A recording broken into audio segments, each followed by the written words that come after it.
Oke, berikutnya adalah bagian penerimaan dan pengeluaran. Jadi, penerimaan pengeluaran ini kita bisa mengisikan transaksi penerimaan dan pengeluaran yang bukan penjualan atau tidak berhubungan dengan penjualan. Dan di sini sudah diberikan juga sama seperti penjualan contoh-contoh ya, untuk mempermudah teman-teman dalam mengisikan transaksi-transaksi yang mungkin teman-teman dapati sehari-hari. Sebagai contoh di atas, ya seperti ini kalau pengeluaran berkaitan langsung dengan penjualan. Ini kalau teman-teman ingin nge-track ya, kalau misalnya ingin melihat pengeluaran per kamar. Jadi di sini bisa ada tambahan di sini kolom kamar. Jadi di sini teman-teman bisa mengisikan rekeningnya seperti tadi, kemudian kategori laporan, kemudian kamarnya. Ini kalau ingin di-track per kamar pemasukan dan pengeluarannya berapa. Jadi bisa diisikan seperti ini. Ya.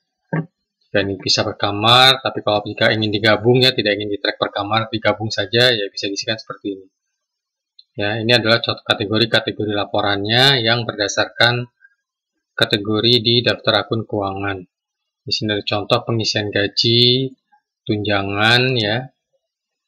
Kemudian BPJS pengisiannya, asuransinya, pembayarannya. Kemudian untuk transportasi, kemudian untuk kasbon. Oke, untuk kasbon perlu diperhatikan di sini pengisiannya. Bahwa pada saat pengisian kasbon itu keluar, sebagai contoh ini kasbon bensin operasional, itu keluar dulu di bagian pengeluaran.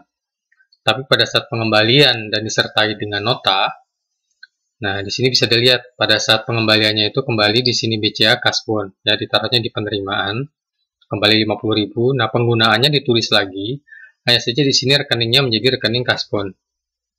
Ya di sini bebannya. Ya.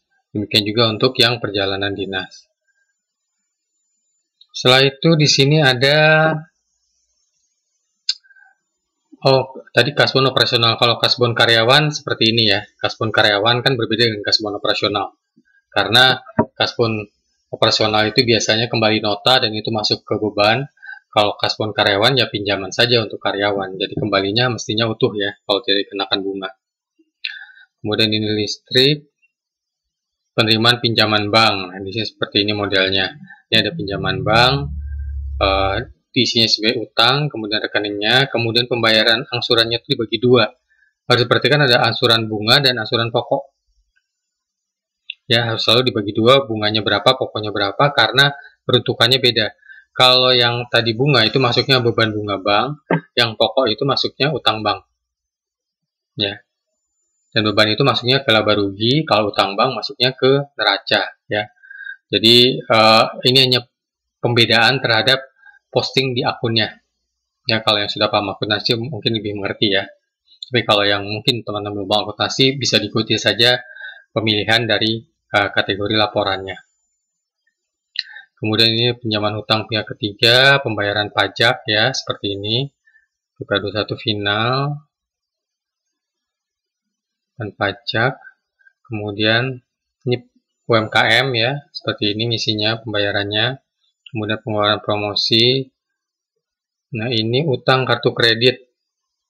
Di sini utang kartu kredit dibuat seperti ini untuk memudahkan dalam melakukan pencatatannya, karena kan kartu kredit dipakai kemudian dibayar, dipakai dibayar, dibayarnya pun kadang minimum, kadang sekian, kadang lunas. Jadi di sini yang dilakukan adalah pada saat ini digunakan, ya pertama kali digunakan di bulan pembukuannya, itu diisikan misalnya digunakan sekian nih, rapat 5,5 juta. Kemudian ada digunakan lagi April 1 juta. Nah hanya saja sudah akan ada jatuh tempo pembayaran misalnya 15 April. Ya di sini misalnya bayar kartu kredit 15 April, minimumnya misalnya sekian ya, misal ya. Nah, kemudian kan ada sisa tagihan. Misal tagihan 6 juta sudah dibayar sekian. Nah, itu sisanya berapa? Nah, sisanya itu apakah lebih kecil atau lebih besar dari total yang sudah digunakan? Nah, itu disesuaikan lagi. Nah, disesuaikan tidak saat itu, tapi bisa disesuaikan pada saat tagihannya muncul. Jadi, pada saat tagihannya muncul, dihitung dengan yang sudah dikeluarkan nih, ya, bukan dibayarkan ya, dikeluarkan, hitung selisihnya. Jadi, misal tagihan depan muncul 6 juta. Sebelumnya penggunaan total 5,5 juta dan sudah ada pembayaran. Nah, 6 juta dikurangi 5,5 berarti ada selisih 500.000. Nah, penyesuaiannya itu 500.000 yang dicatatkan di sini. Ya.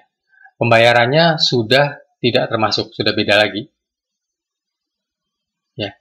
Ingat, pembayaran sudah tidak termasuk karena sudah dikeluarkan. Jadi sini betul-betul penyesuaian terhadap tagihan dengan penggunaannya. Oke, kemudian biaya sewa kantor seperti ini ditulisnya. Sewa kantor dengan jaminan, pembelian aset ya. Ini pembelian aset, apakah itu asetnya langsung dibeli full ataupun dengan cicilan. Ya, pembelian aset dan pembelian aset itu yang harus perhatikan adalah di bagian kanan ini harus diisikan kodenya, kode asetnya, agar bisa muncul perhitungan penyusutannya. Ya. Aset, ini ada angsuran berhubungan dengan aset.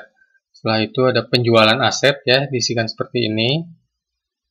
Kemudian ini kalau store modal, ini kalau store modal bentuknya non tunai ya. Non tunai ini misalnya ada pemilik store modal nilainya 100 juta tapi ngasih kijang. Nah, masalahnya adalah 100 juta ini dari mana? Ini adalah nilai perkiraan. Makanya disebutnya non tunai, di sini diisinya non tunai dan di sini tidak perlu diisi. Atau di aplikasi lain ada tulisan non tunai, bisa ditulis non tunai, tapi ini hanya untuk membuat angka ini berpindah dari perkiraan nilai kijang itu 100 juta menjadi aset yang nilainya 100 juta di sini. Ya. Oke, ini pengambilan dana pribadi. Contohnya kalau mengurangi modal, ini pengambilan pribadi kalau sifatnya adalah pinjaman dari perusahaan ke pemilik. Ya, di sini masuk ke kasbon karyawan juga.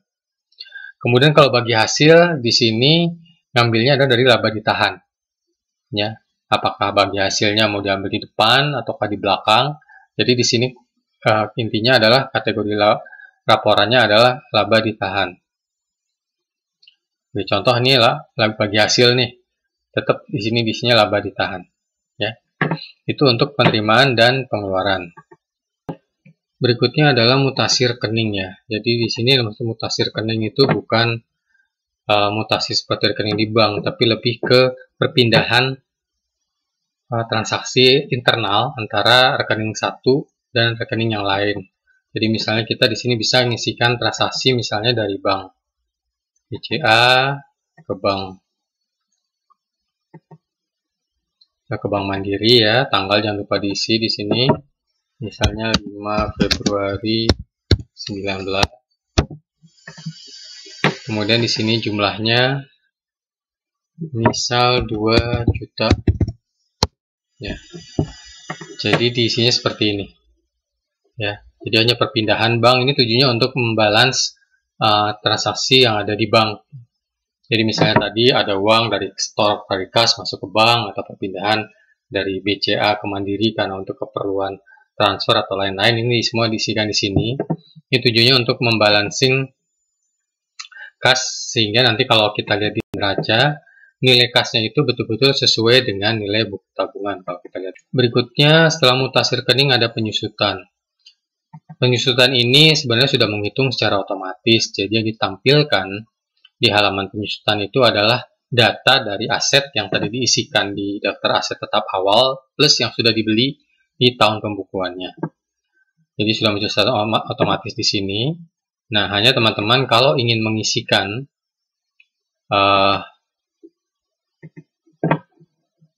masa manfaat dan nilai bukunya, nilai buku di akhir masa manfaat itu berbeda dengan defaultnya, ini bisa diisikan di sini.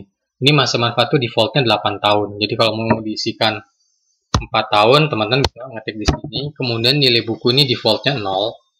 Jadi kalau teman-teman ingin mengisikannya selain 0, ya teman-teman juga sama bisa mengisikan di sini. Misalnya setelah 4 tahun harganya jadi 50 juta, ya teman-teman isikan di sini 50 juta.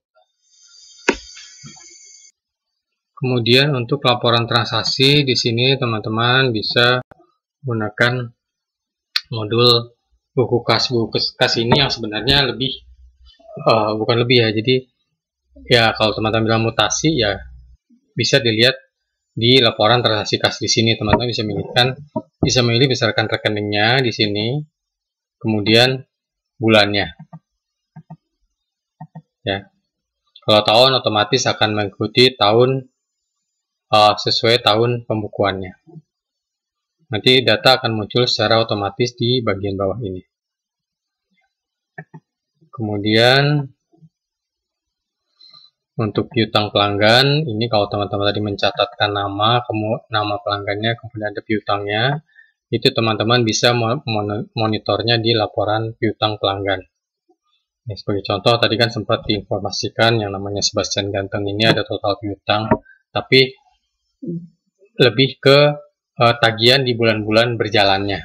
Ya, kalau dari mereka di sini ada piutangnya juga, otomatis akan muncul di sini.